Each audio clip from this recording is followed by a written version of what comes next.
So this is approximately 10 minutes to 3 p.m. London, UK time, and 14:50 hours GMT. And this is the latest part B of the KhoodeelaarTV Channel online, coming from London, only on the internet, not on satellite, not on terrestrial channels or terrestrial platforms.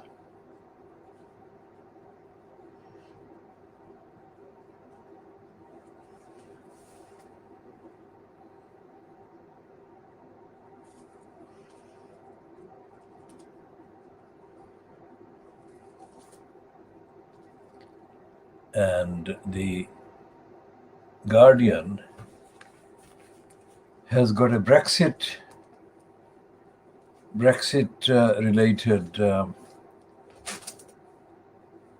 item on.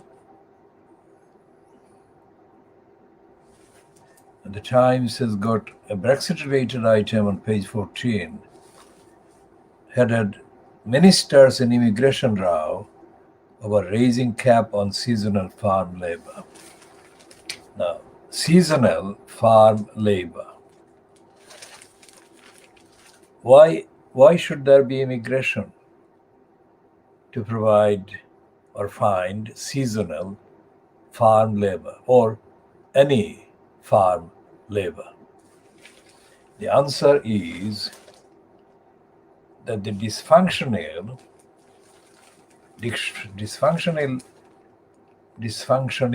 UK regime fronted by Boris Johnson, who rode on the lying waves of getting Brexit done, he is silent on hundreds of failings and dysfunctions that plague this state in, within quotes, UK. One of those failings is that a very large proportion of the young population, that is between the school leaving age and upwards, a very large proportion of the indigenous, let's say, population is hostile to working. And in 2021, they still believe in the fantasy that never was reality, that being white in the main and indigenous and British born, they don't have to do any work that the seasonal farm labor assumed to be from the poorer countries are taken for granted as being suitable to do. Now this goes back a long time, hundreds of years of brainwashing, corruption, and dysfunction in the indigenous Little England based society and quote economy.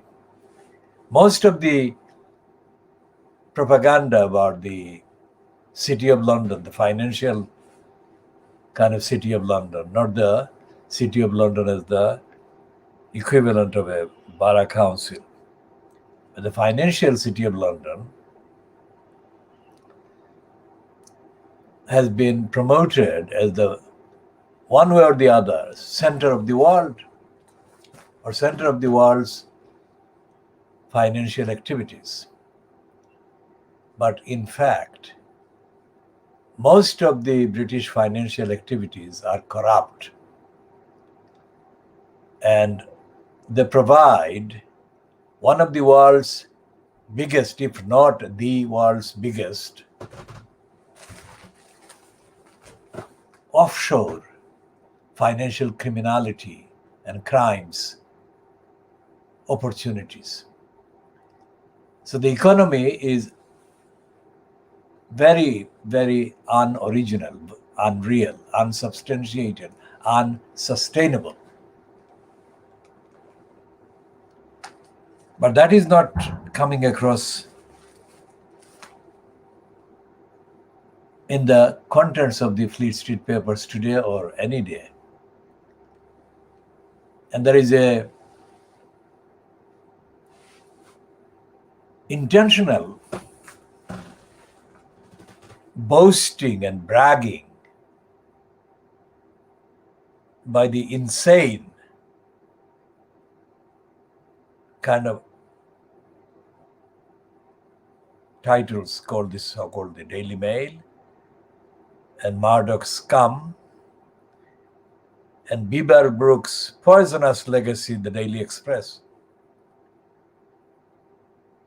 and Boris's propaganda lying outlet called the Telegraph, Borisgraph. We mean Borisgraph in that sense, that it's a lying propaganda. It's not in a positive sense, not in a truthful sense. Once upon a time, the Daily Telegraph used to be compared with the Times favorably. That is to say, it was more reliable than the Times in carrying almost truthful news. That's not the case anymore. The Times is a disguise kind of cover for covering up the truth.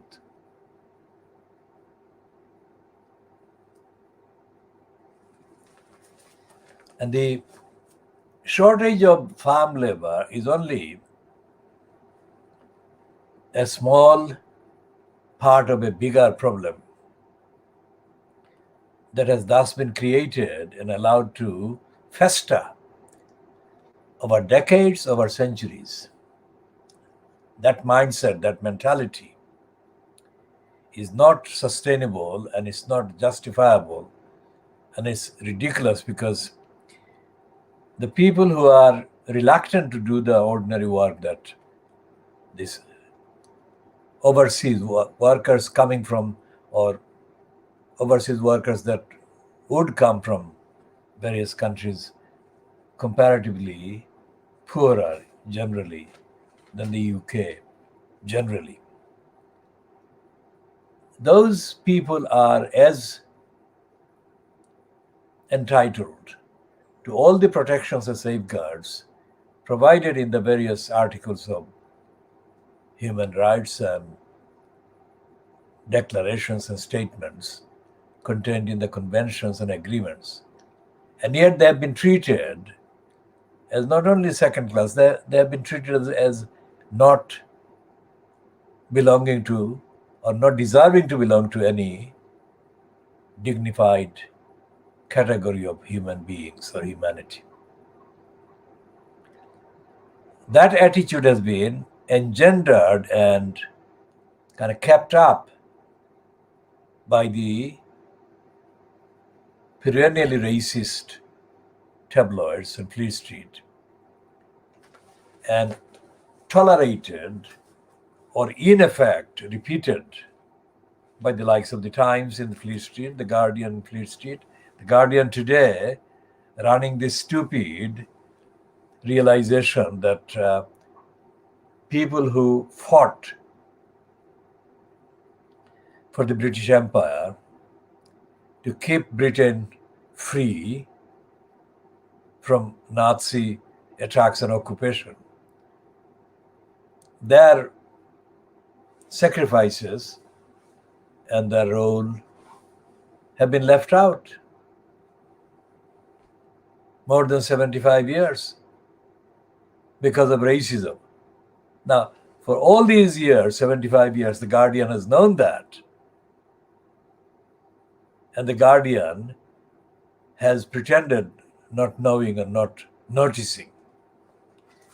And 75, 76 years later, the Guardian has the audacity, the racist, stupid audacity to publish this idiotic kind of moral role that it recognizes that.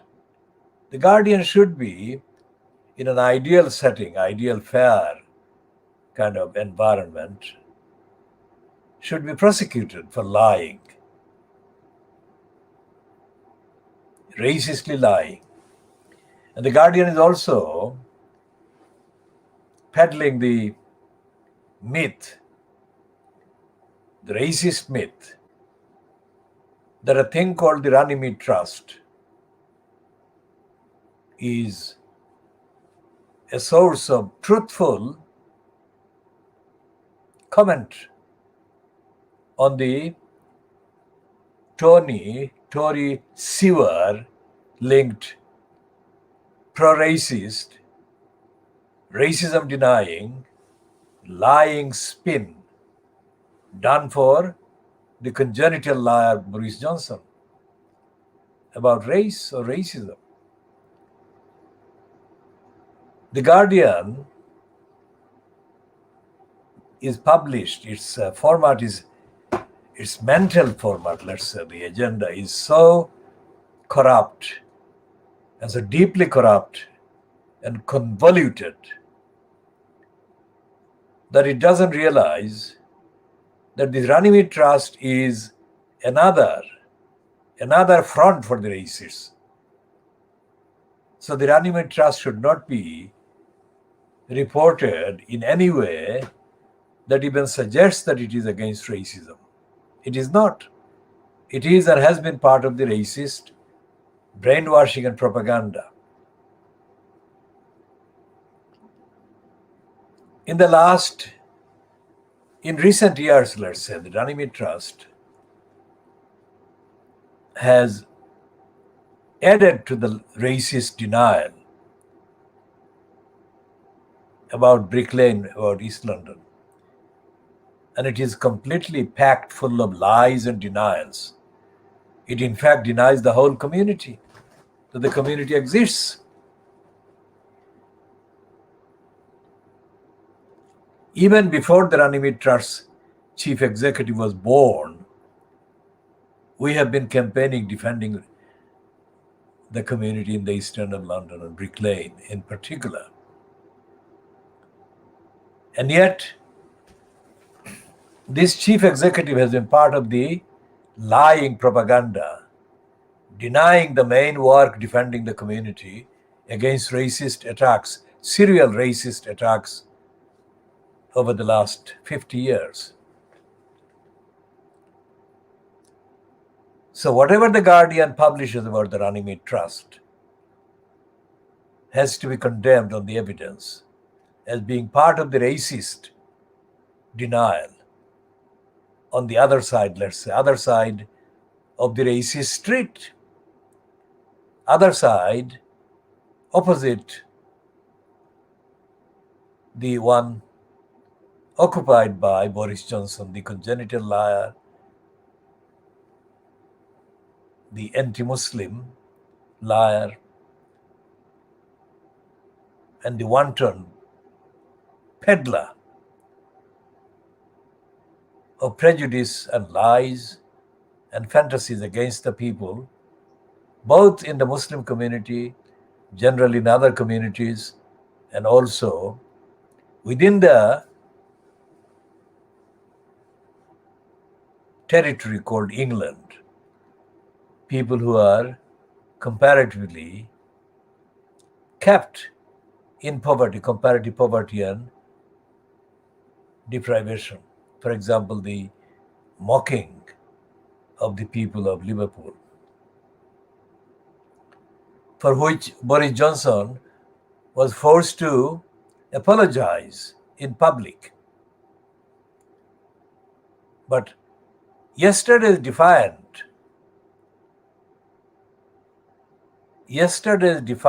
defense of the Brexiteering lying role Johnson played with Dyson, the Brexiteering liar, whose headquarters are based somewhere in Asia, not even in Europe. I mean, continental Europe, not European Union, but not in continental Europe either. He said that he's not absolutely going to apologize for moving heaven and earth to provide the ventilators for the people of this country.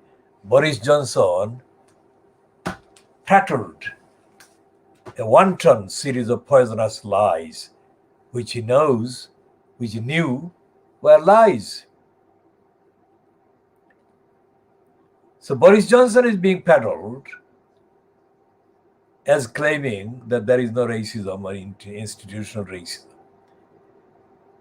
And he's being criticized by the Guardian platformed Runnymede Trust, which is also in denial of the very community, the very campaigns, the very actions that have kept the community and its defense alive and active for 50 years in this cycle.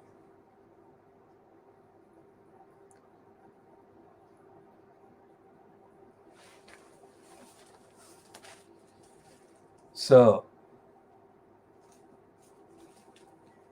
and there is another liar. This Anglican priest,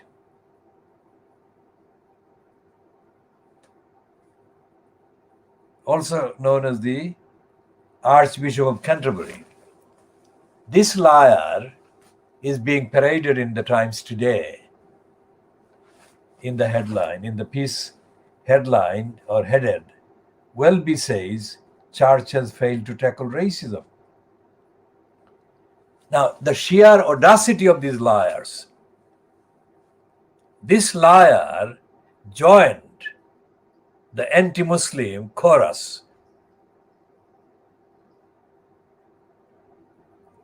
saying that the Muslim parents and guardians had no right to protest. How does he think that is any evidence that he even understands tackling racism? He is a practicing racist, anti-Muslim, inciter of hatred against Muslims for exercising the modest right of protest, because these were only about, as I have said before, 15 to 20 at most parents and guardians. The majority of the people photographed outside the Batley School last month were Fleet Street racist liars and media crew and police. And Justin Welby, the racist liar Archbishop of Canterbury, echoed and probably responded to the poisonous incitement of hatred against Muslims published by the scum of Rupert Murdoch's in a column